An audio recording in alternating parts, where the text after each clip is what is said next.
So I want to share with you some interesting parts of the journey when you start your farming process. And I know some of you are already, dressing up your lands and making preparations to start your first planting. Yeah, that is good. I think the pictures you guys have sent and it's interesting. I'm beginning to enjoy the journey, especially with you.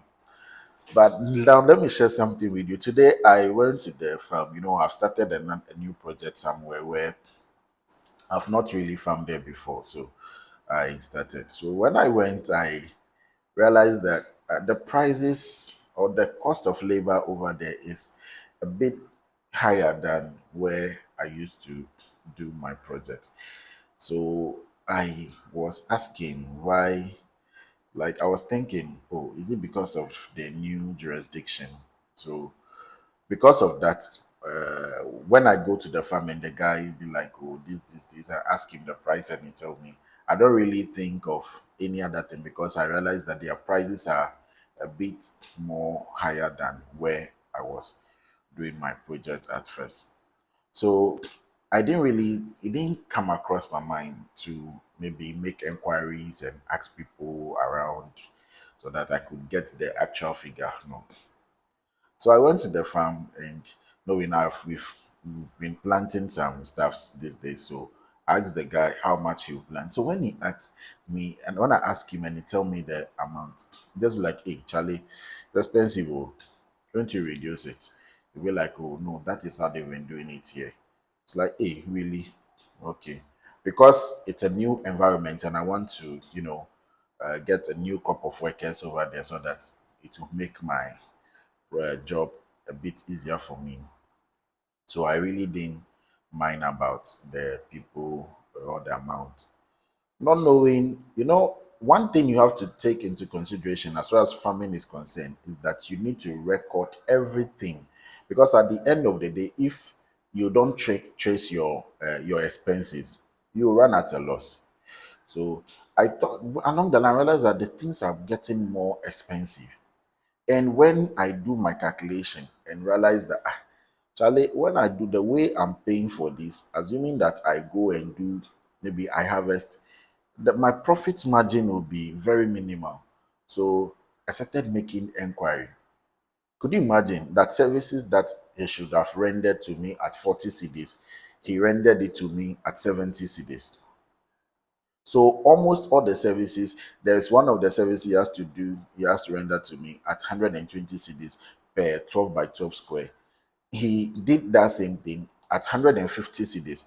So I realized that he has added 30 CDs to almost every of the services that he needs to render. And the actual amount was the 120. And that was the new amount in town that they are taking. And usually those in the village folks are not agreeing to that amount yet. But because I'm new, they told me and I agreed that, oh, that is fine. Let's do it that way.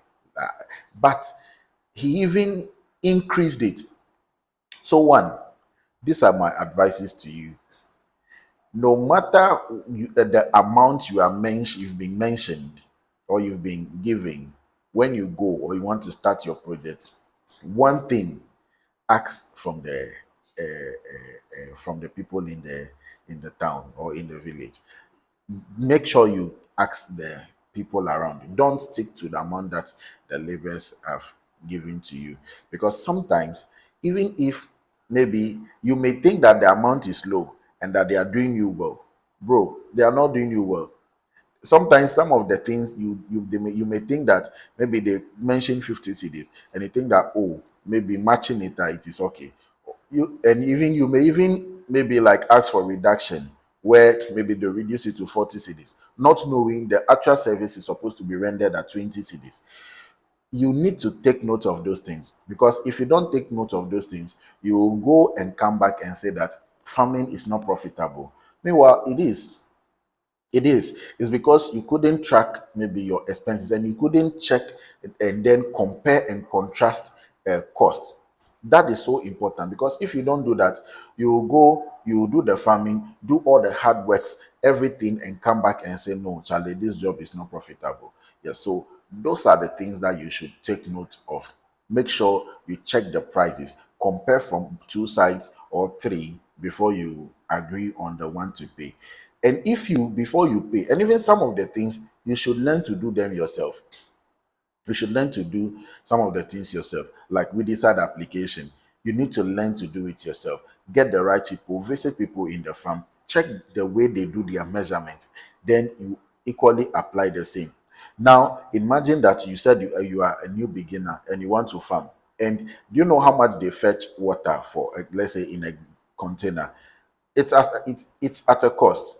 The Weedicide application is also at a cost. So if you want to minimize cost and increase profit, you need to learn how to do some of the things yourself, so that at least the your expenses will reduce while your profit what increases. But if you want everybody to do everything for you, it seems maybe you are not ready for the business. This is what I have to share with you. Learn to do some of the things yourself. Example is the Weedicide application, and the few things, the little ones you can do. Learn to do it yourself. If you needed to, you can get time and weed in between your plants. Get time and do it. If the farm is not big, you can just get some time when you close from work, or maybe Saturdays and Sundays. Get your hoe, get to the farm and do some of the things yourself. This is all I have to say. Thank you all. Follow us on YouTube, Farmhouse TV, and then on Facebook, Farmhouse Incorporation. That is Farmhouse INC. My name is Gideon Ameko, your online farmer. Thank you for watching, and see you in our next episode. Bye.